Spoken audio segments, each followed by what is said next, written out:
Hey there! So you're looking to get connected to Microsoft Entra SSO using OAuth 2.0?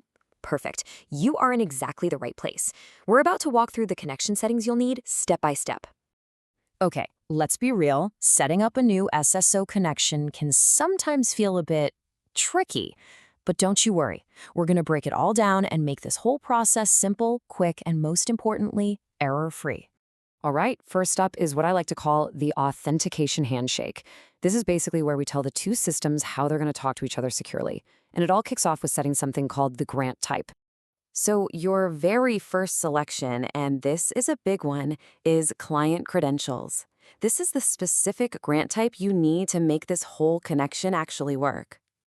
So why this one? What does client credentials even mean? Well, think of it this way. It allows for a totally automated, super secure server-to-server chat. You're basically letting the application authenticate itself, so a real person doesn't have to pop in and enter a password every time. It's efficient and secure. Okay, so we figured out how the systems will communicate. Now we need to define who is communicating by giving our application its own unique identity. That's where the client ID and the client secret come into play. This part is actually pretty simple to wrap your head around. The client ID, it's basically the application's public username. And the client secret, yep, you guessed it, that's its private password. You'll grab both of these right from your Microsoft Entra setup, and they're what prove your app is who it says it is. All right, I need you to really pay close attention here. Seriously, this next step is without a doubt the most important one. It is the #1 spot where errors happen. We're talking about the domain name. You know what, this is so critical, I'm just going to read it directly from the source material. Quote, important, ensure domain name must end with .onmicrosoft.com or .onmicrosoft.us. Custom domain names are not supported.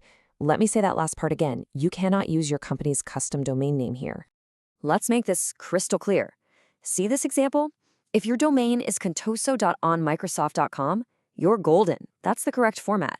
But if you just put in contoso.com, your custom domain, the connection is going to fail. It has to be that specific Microsoft-hosted domain format.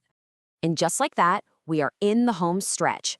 Before we save everything and make this connection live, let's do one last quick check of all the settings we've just put in. Okay, let's run through our little checklist. Is your grant type set to client credentials? Check. Are your client ID and secret in there? Check. And the big one, does your domain name end exactly how it's supposed to? If you've got checks all the way down, you are good to go.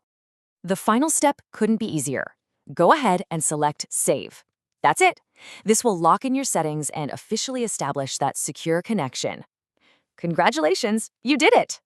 And there you have it. A secure, automated connection to Microsoft Entra is now in place. So I guess the only question left is, now that you're connected, what will you secure next?